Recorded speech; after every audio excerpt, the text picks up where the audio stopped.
Di sini saya ingin bertanya semua di sini. Pernahkah kamu semua buat sesuatu keputusan yang memang sukar? Tak ada. Bukan sekadar buat keputusan nak makan makanan India kan, nasi ke ataupun makanan Cina. Bukan sekadar begitu. Ada?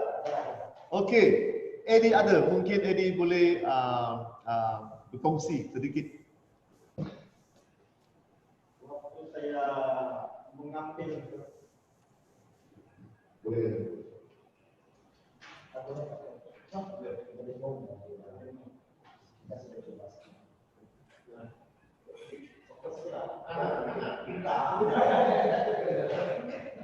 Kami sebelah ke depan, supaya bercakap macam ini. Okey, dengan Zoom harap semua dengar. Eddie nak berkongsi. Halo, boleh dengar tak? Boleh. Saya ada satu kali dalam kehidupan saya yang paling sukar membuat keputusan untuk berkahwin. Wow. Pertama, sukar karena faktor usia, ya. Sudah 35 tahun. Sudah itu satu. Kemudian menjadi hamba Tuhan, ya. Itu pun faktor usia juga. Waktu saya betul-betul mengambil keputusan berkomitmen untuk menjadi hamba Tuhan sepenuh masa, itu umur saya sudah 41 tahun. 41 tahun, ya. Sudah macam terlambat, ya. Jadi itu adalah sesuatu keputusan yang harus ditimbang banyak kali. Faktor usia satu dengan faktor sudah berkawin dan juga belajar di BCM. Wow. Yang keempat, faktor pendidikan, ya. Ya, kalau kawan-kawan yang orang lama sudah tahulah saya pendidikan saya sampai di mana, ya. Berjalan sejarah. Sudah sampai dapat diploma ini bagi saya satu pencapaian yang paling cemerlang dalam hidup saya. Ya, itu saja. Bagus. Lagi siapa mau buat perkongsian tentang buat satu keputusan yang sukar? Ada?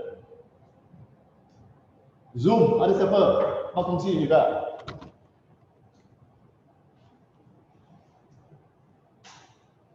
Ada siapa?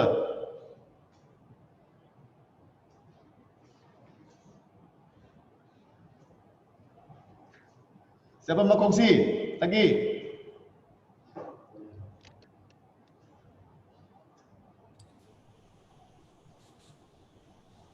Michael mau kongsi?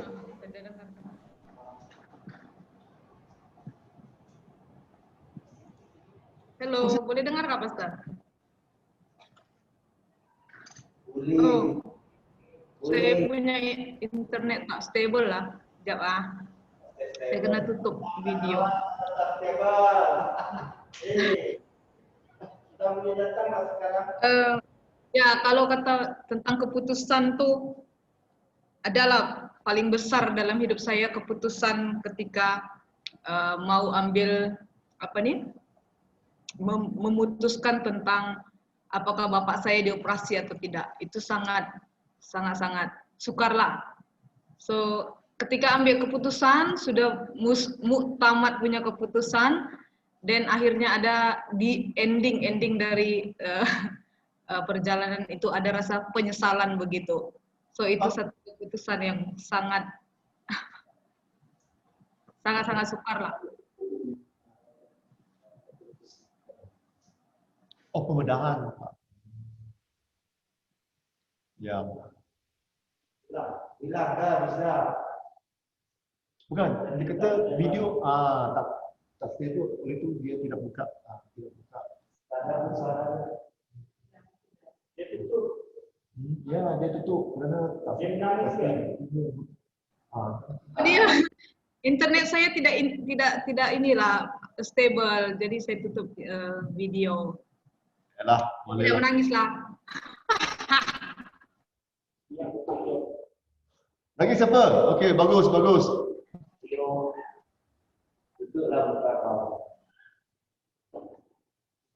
Lagi siapa?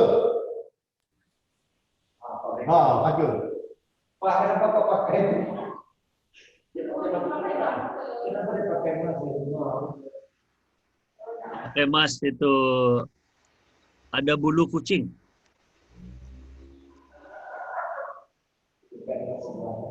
Ada bulu kucing.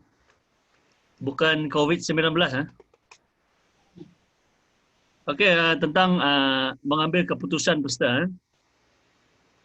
Dan keputusan saya adalah keputusan yang saya ambil itu waktu saya retired ataupun berhenti dari perkhidmatan tentera. Ya. Saya sebenarnya ada 3 option, 3 pilihan. Yang pertama balik ke Sarawak lah. Yang pertama itu option yang pertama, balik ke Sarawak. Kebiasaannya kalau kita yang dari Sabah ke Sarawak itu kebanyakan kita memang baliknya selepas kita habis kontrak. Dan yang kedua is balik KL. Dari Banting balik KL. Oh, Kerana wife saya dari KL, orang KL. Tuhan Allah yang menentukan jalan hidup manusia. Apa-apa yang kita planning, rancang, akhirnya ya Allah ya, yang merancangkan segalanya. Ya. Nah, kita nak mengikuti apakah mungkin ada panduannya? Panduan, guideline, Inggeris kata panduan, supaya kita tahu cara-cara untuk melayan ya, dengan lebih baik. Betul? Hamzah, oh ya, ya. Okay. Ya, ya. Hamzah 16, 19. 16, 9. Nah, kita tengok kisah Rasul. Okey. Apalah, nampak muka saya cepat. Right. Kisah para Rasul.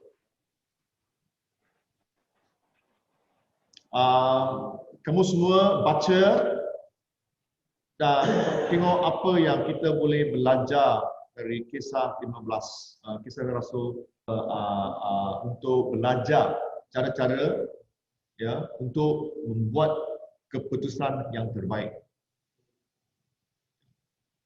Ya. Okey ya. Ada apa? Hah?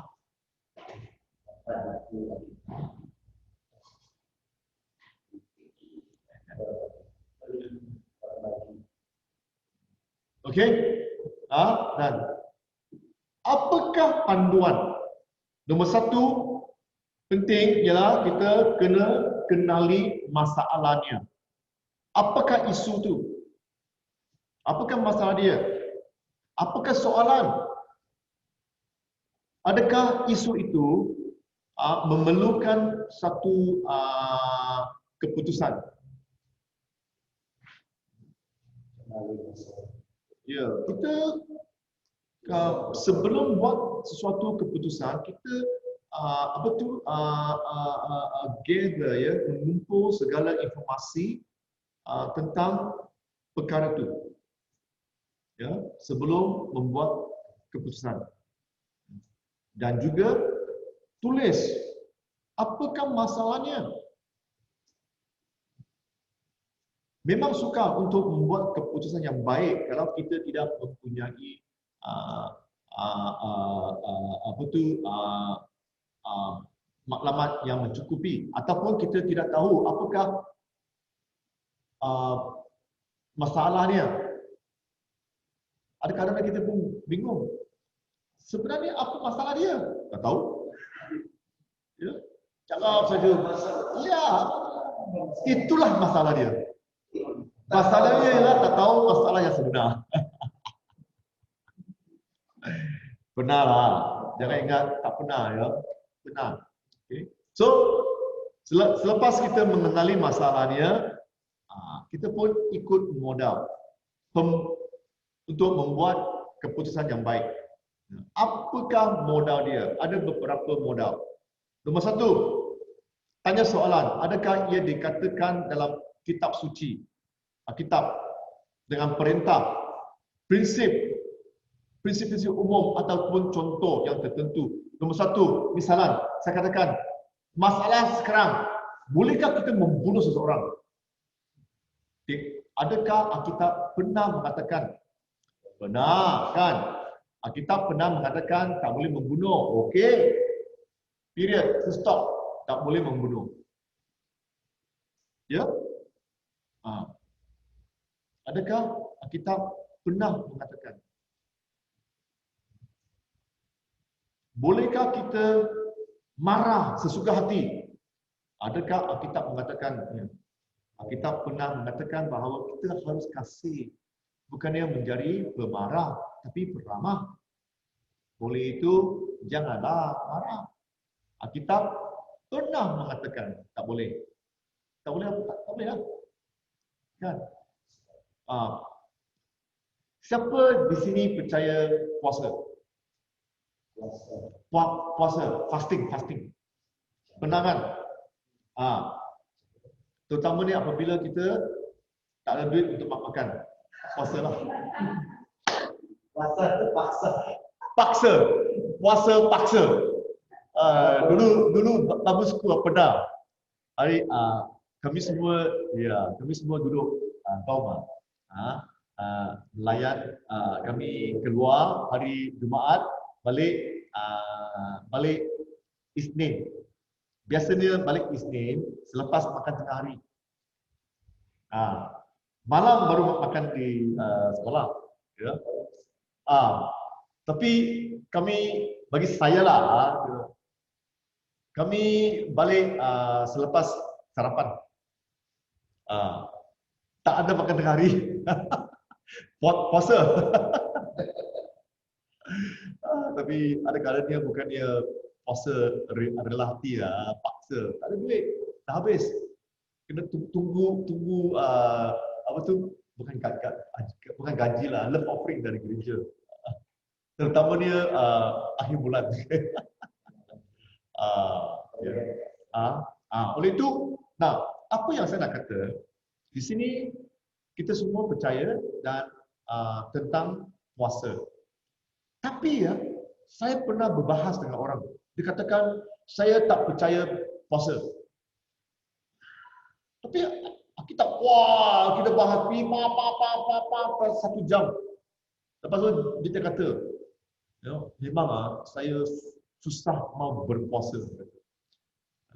Apalah, you susah nak berpuasa, tak apa tu, doesn't mean itu tak bermakna puasa itu bukan hari ini, bukan untuk hari ini kan. Kamu saja yang tak boleh puasa, dia gemuk dia. Mesti makan. Apalah dia ni. Ya. Nak berbahas komplit dia. Dia tak mau puasa, dia berlawan. Ada kalanya jemaat-jemaat pun ada masalah macam ini. Kerana itu bukan dosa, itu kelemahan dia. Kelemahan dia. Dan juga saya pernah berkongsi dengan orang tentang sepuluhan. Mereka kata mereka tak percaya. Persepuluhan bukan untuk sekarang. Untuk perjanjian lama. Mana saya setuju.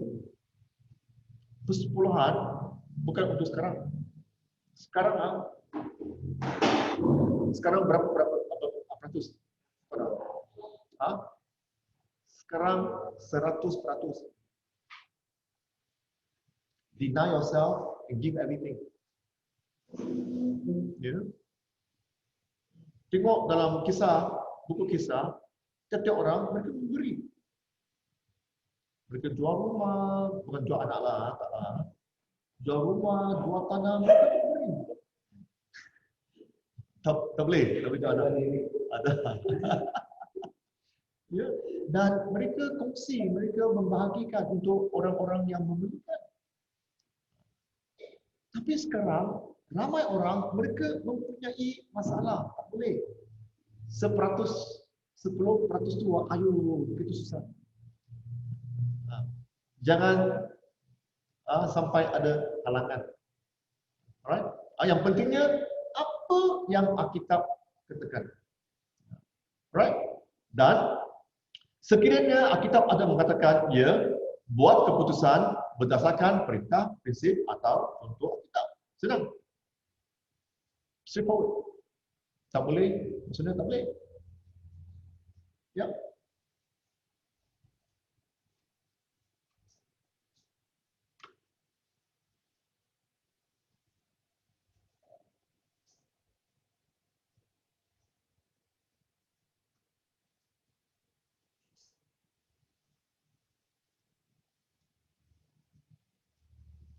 Mereka semua tak buka video lah. Okey. Prinsip-prinsip. Apakah prinsip-prinsip membuat keputusan? Ya. Tadi kita dah katakan kalau Alkitab ada, ikut ajalah. Di sini sekiranya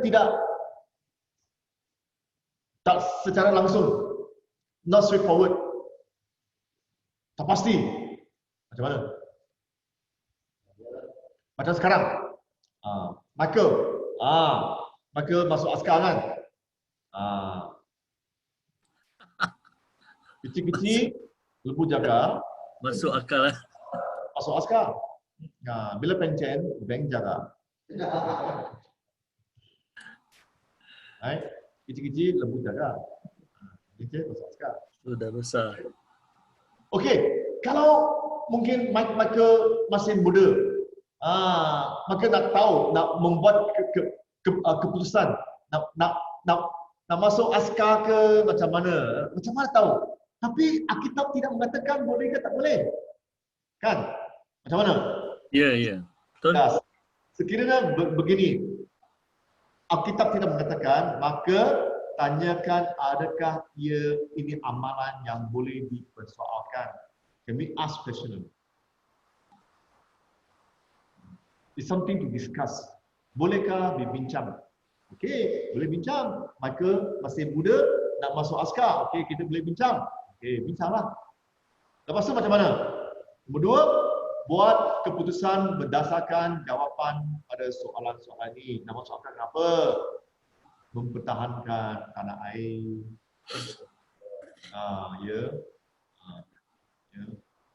Apa tu soalan-soalan seperti adakah ia memberi kemuliaan? Does it glorify God?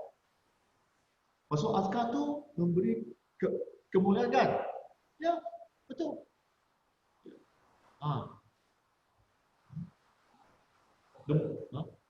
Kalau bukan orang yang percaya, dia sudah Sorry? Orang yang percaya, saya juga lah. Seorang tu? Orang yang kita sayang. Oh, kita sayangi. Kasih. Oh, okey.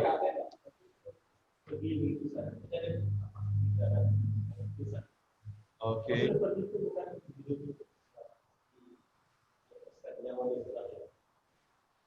Macam mana? Oh, meninggal. Jadi keputusan yang maksudnya kita tak boleh mainnya. Orang itu dah meninggal, kita tak boleh buat apa-apa. Keputusan. Saya tak berapa jelas dalam satu. Seorang yang kita kasihi sudah meninggal dunia. Tapi kita tak ingin meninggal lah. Dia macam tiba-tiba dia meninggal. Oh. Oh, tak boleh terima. Oh, okey. Maka tanya. Soalan tak jelas Okey. Saluji mengatakan bahawa kalau ada seseorang yang kita kasihi, mereka meninggal dunia dengan itu terkejut. Itu kita tak ingini orang itu meninggal. Apakah cara-caranya? Ya. Sebenarnya memang susah. Bapa mertua saya baru meninggal. Ya. Kami percaya kalau dia tidak sakit, mungkin dia boleh hidup untuk 2-3 tahun lagi. Tapi dia meninggal. Memang susah hati. Kerana orang itu yang kita kasihi. Hari-hari pun ada orang meninggal. Tetapi kerana kita tidak mengenali mereka ataupun kita tak ada emosi, no emotion dengan dia. Tak boleh buat apa-apa. Kerana orang itu yang kita kasihi, kita nak we miss them, kita merindui mereka, mengambil masa. Saya pun beritahu isteri saya. Ada kala isteri saya makan hari yang bapa saya dah meninggal. Halo, makan-makanlah. Cakap lagi bapa meninggal. Dia rindu bapa dia. Saya pun beritahu dia, perasaan kerinduan untuk lepas kurang-kurang pun setahun 2 tahun. Mak saya dah meninggal 24 tahun dulu. Sampai sekarang ada kalanya alangkah elok kalau mak saya tak meninggal awal.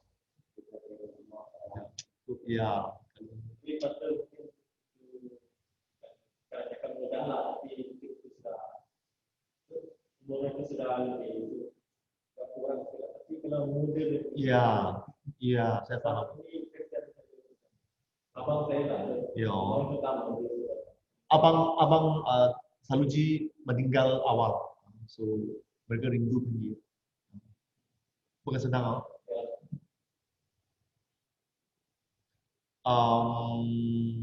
Nephew. Dia meninggal umur dia 16 motor langgar kemalangan. Kesian. Dia adik-beradik. Budak tu ada buah meninggal dah lama lah. 10 tahun lebih. Dia ada adik. Sekarang adik dia dah bekerja. Saya pun tanya adik dia, kamu masih ingat abang tak? Ingat, kata. Abang dia tua dia 3 tahun. 3 tahun. Saya kata, abang dah meninggal lama. Lebih daripada 10 tahun ke apa? Saya pun tanya dia, masih ingat tak? Ingat, kata. Saat saya kata. Dia kata abang dia handsome. Pandai. Cakap pandai. Tapi sayang. Oleh itu, apa yang kita harus lakukan ialah lepaskan. Ya. Tuhan ada rencana dia dan ada hitungan dan juga ada rancangan untuk tiap-tiap orang. Ya. Jangan rindu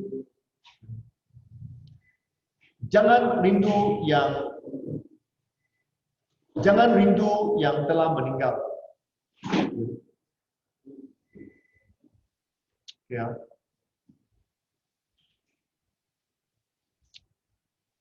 Semua okey? Ya. Jangan rindu yang telah meninggal. Ya. Kita harus beri perhatian yang masih hidup. Let go. Okey, sorry. Right, yang Zoom tu okey ya? Mungkin tak jelas, saya harap boleh dengar. Okey? Okey. Kalau okey semua baca ni okey? Okey. Ya. Alright. Adakah ia memuliakan Tuhan? Nombor 2, apa motivasi anda? Kenapa kamu tanya soalan begini? Macam saya katakan tadi, membuat keputusan untuk berpuasa ke tak berpuasa. Apa motivasi anda?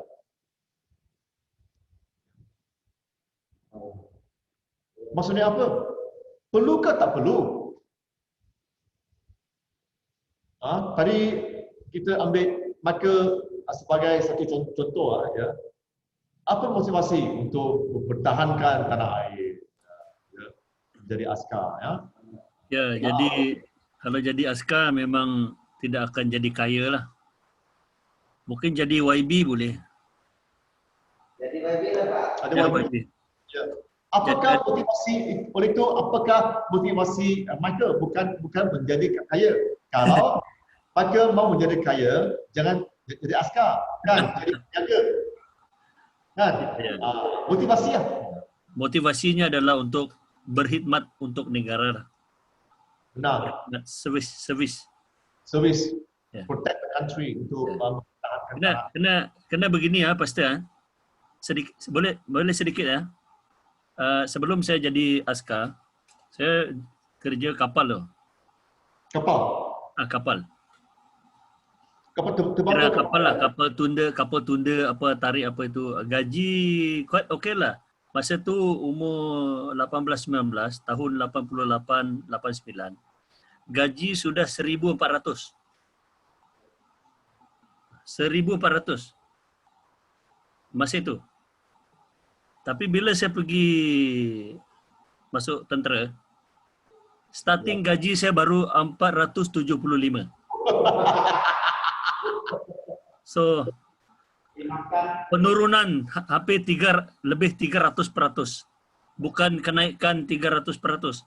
Penurunan lebih daripada 300%. So, itulah. Bukan motivasinya nak apa, tapi itu berkhidmatlah untuk negara. Baik cikgu ke tentera lah. Itu pengalaman saya lah. Okay, thank you.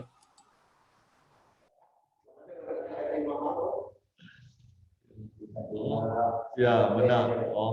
Itulah motivasilah yang menggalakkan kita melakukan sesuatu. Adakah ia akan mendorong pertumbuhan rohani? Will it promote spiritual growth? Ya, apa yang kita lakukan, yang kita mau lakukan, adakah ia akan mendorong pertumbuhan?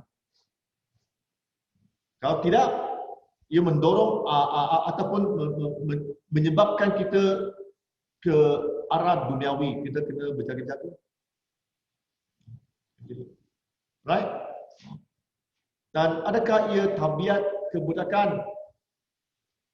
Tak boleh tumbuh. Tabiat-tabiat yang tidak elok. Ataupun kita kena berkompromi. Saya motivasi saya ialah untuk menjadi kaya raya. Kalau saya menjadi kaya raya, saya akan menderma pada gereja dan buat kerja-kerja amal. Baik, bagus. Tapi adakah kamu akan berkompromi? Sogok. Ya. Ini itu. Kita pun kena jaga. Kalau kena berkompromi, fikir lagi. Right? Adakah ia akan membawa kepada godaan, kompromi, kan? Temptation. Ya. Kita kena beri makan pada orang-orang tertentu, minum sampai lewat malam, mabuk semua, godaan, ya. Kena jaga-jaga, kena tanya sendiri. Right? Adakah yang memberi kemunculan kejahatan, evil? Motivasi saya ialah untuk menjadi kaya raya. Oleh itu, saya pergi berjudi. Saya percaya kalau saya judi, saya akan menjadi kaya raya. Dan kalau saya menjadi kaya raya, saya akan derma. Tapi ada kemunculan, apa itu? Jahat. Tamak. Tipu sunat, Pastor. Tipu sunat. Ya, memang. Ya. Jadi Robin Hood. Macam Robin Hood.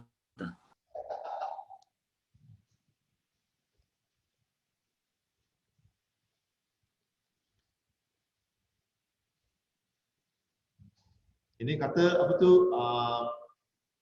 Tepuk dada, tanya selera. Tanya diri sendiri, adakah ia melanggar Ya. Tepuk dada. your conscience? Tepuk dada nak makan apa? Apa tu? Tepuk dada nak makan apa?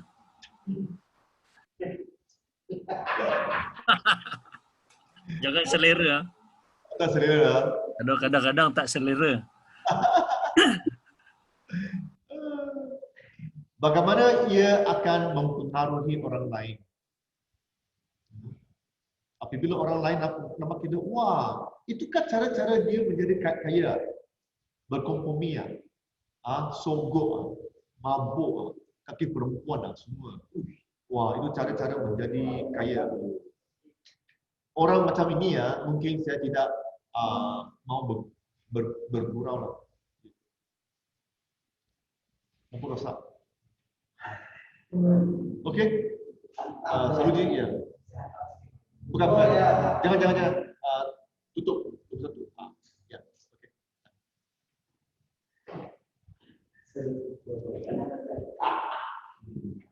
Oleh itu, apakah caranya? Berdoa. Berdoa dan buat keputusan.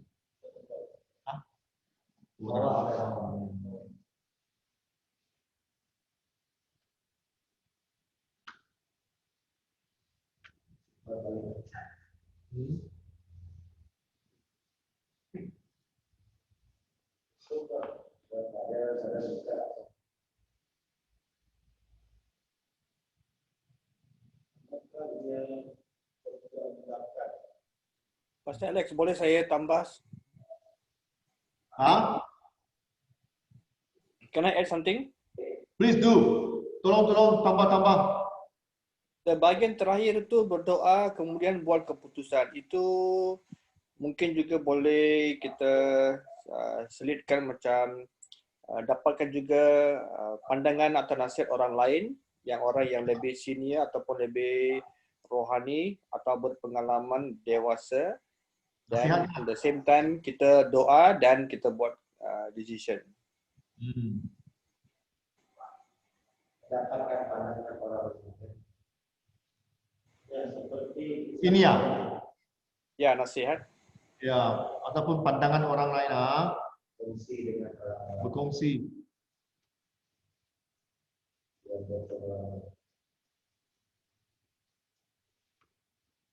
Sebenarnya Pastor Julian ini memang pernah di Amsal, Proverbs. Get the counsel of wise people. Alkitab memang menggalakkan kita untuk mencari mendapat nasihat. Ya. Orang-orang yang wise bijak. Ya, betul. Good, very good.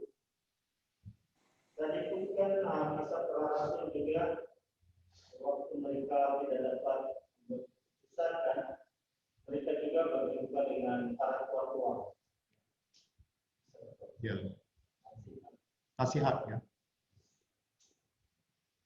Okey. Ada apa-apa lagi? Apa lagi yang boleh tambah di sini? Tolong saya tambah. Kalau tidak, okey. Kalau tidak ada apa-apa, kita akan ambil rehat.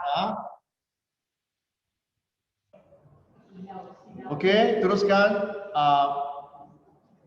Kita berhenti di sini tentang nasihat ya, panduan.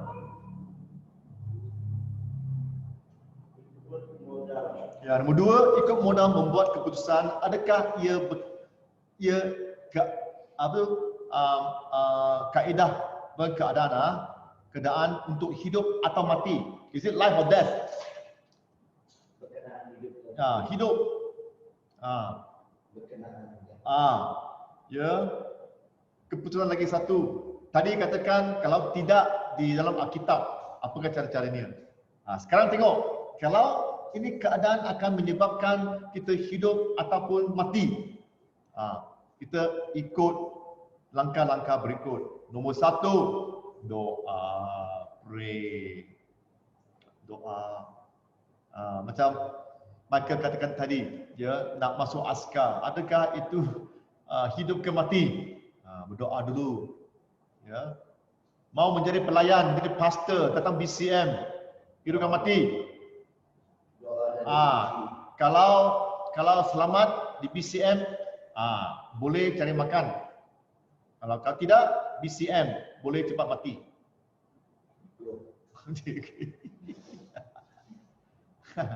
Ya, doa ya. Lagi satu ya, kaji kitab suci. Ya, kaji, search, study the scripture, search the scripture. Nombor 3, dengarlah Roh Kudus. Apa yang Roh Kudus katakan? Ya. Dan nombor 4, itu yang Julian katakan tadi, Pastor Julian katakan tadi, carilah nasihat Kristian. Ya, get advice. Seek, kita katakan seek Christian counsel, ya. Tanya siapa yang boleh tolong, beri nasihat. Ya. Lagi satu, kajilah keadaan. Apa keadaan? Circumstances, keadaan apa yang akan terjadi. Apakah yang menyebabkan anda membuat keputusan begitu?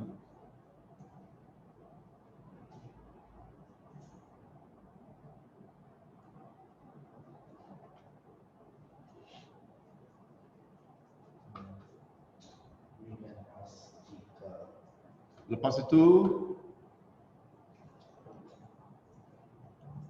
itu balik ke Alkitab, gunakan Alkitab untuk arahan, Bible keywords. Lepas tu buat keputusan.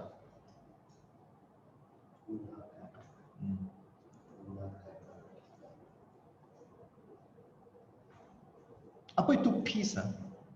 Peace. Damai. Pendamaian.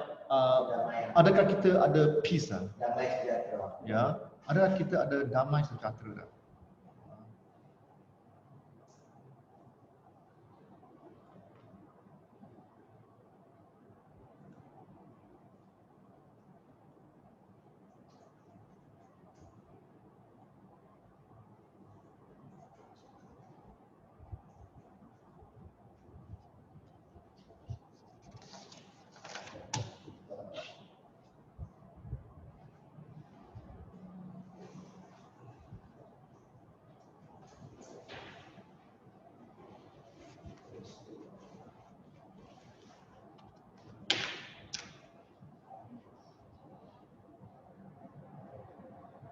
Inilah cara-caranya kita membuat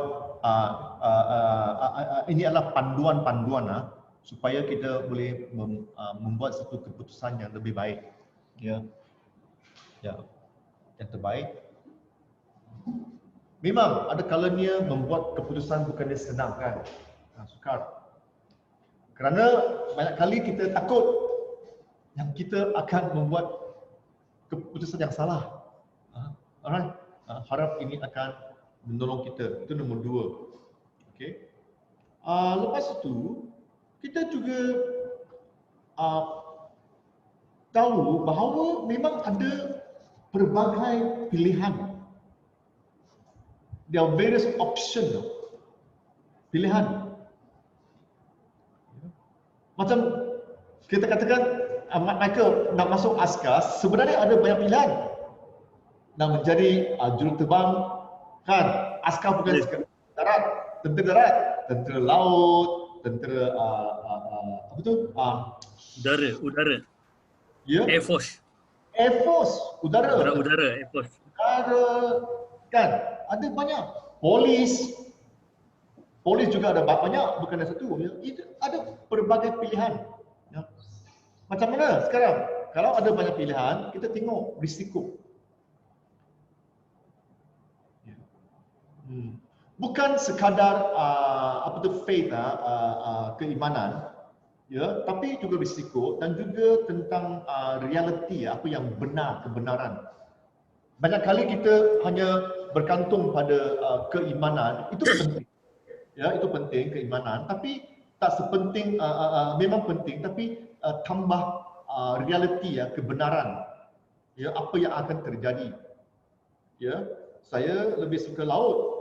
Masuklah tentera laut. Tak suka terbang, janganlah jadi juru terbang. Ya, ada keadaan, risiko, realiti apa yang yang boleh menolong kita ya membuat keputusan yang lebih baik. Nombor dua, sumber resources dari mana? Apakah cara-cara kita boleh membuat keputusan? Kalau kita masuk tentera laut, mungkin setahun pun tak balik rumah satu hari. Jauh kan? Di laut sana kan? Tentera laut. Kalau darat, dekat. Ada keluarga, ada anak. Mungkin yang itu.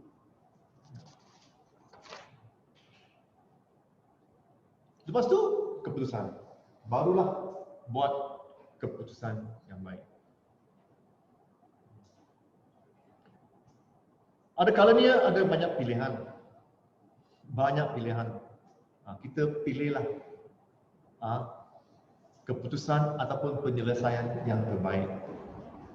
Banyak pilihan. Ya. Ini memang saya suka.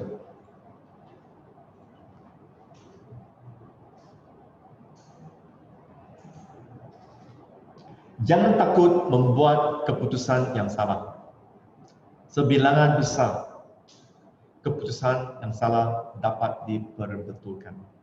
Jangan takut. Ya. Jangan takut.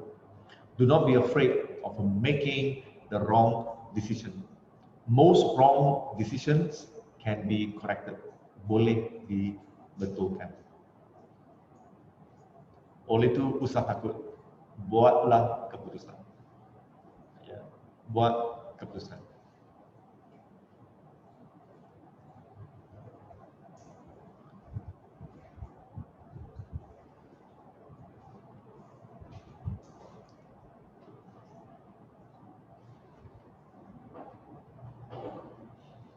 Ingat bahawa Roh Kudus membimbing keputusan anda. Oleh itu, nombor satu, kita kena berdoa. Nombor dua, kita kena fase, kita kena in tune. Tajamkan telinga untuk dengar suara Roh Kudus. Ya, selalu. Selalu. Sebenarnya hidup kita penuh dengan membuat keputusan, kan? Betul? Tiap-tiap pagi kamu bangun, kamu kena buat keputusan nak bangun ke ataupun terus tidur. Betul tak? Tengok. Itu pun dah buat keputusan. Tadi Jamita makan malam kan? Kerana Jamita buat keputusan nak makan lewat sikit. Tak nak makan awal kan? Makanan dah ada di sana pukul 6. Tapi makan lewat sikit. Itu pun buat keputusan. Ya, tiap-tiap hari kita buat keputusan.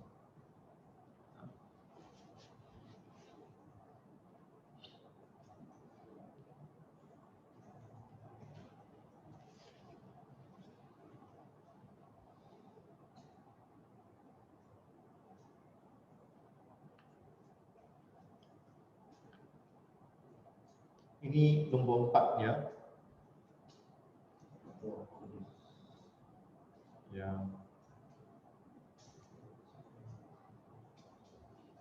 4. Dan nombor 5.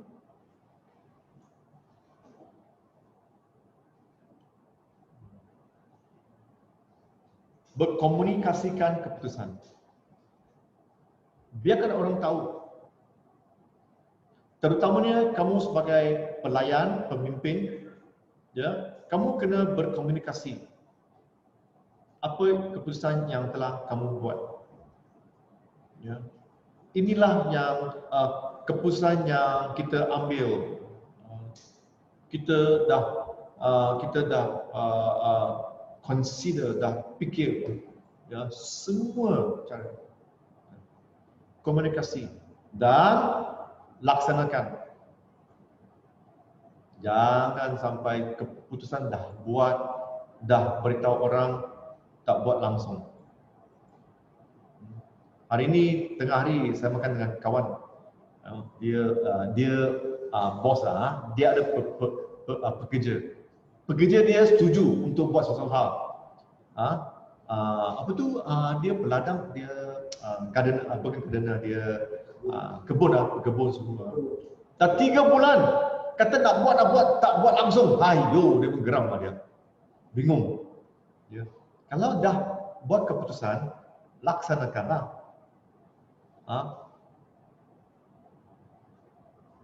Tunggu apa lagi? Dan selepas itu, ya, kita nilaikan keputusan. Tiap-tiap kali, Inggeris kata evaluate. Ya, nilai keputusan. Tiap-tiap langkah ambil, nilai. Ya. Evaluasi. Evaluasi ya. Ada betul. Okey, evaluate ya. Kita kena fleksibel. Kalau kena tukar arah lah. Jangan sampai jalan buntu, jalan juga, jangan. Stres. Kalau kena tukarlah.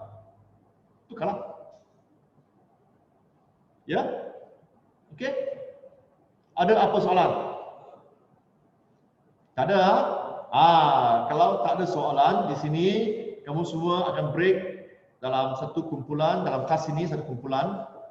Ya. Di sini ada satu masalah. Sekolah minggu. Bukan sekolah minggu, sekolah budak-budak. Sekolah minggu kan? Sunday school. Tidak ada guru sekolah Ahad. Sekolah minggu lah yang mencukupi. Tidak ramai orang yang sedia menjadi pengganti. Dalam beberapa kes, kelas telah digabungkan. Kehadiran semakin kurang.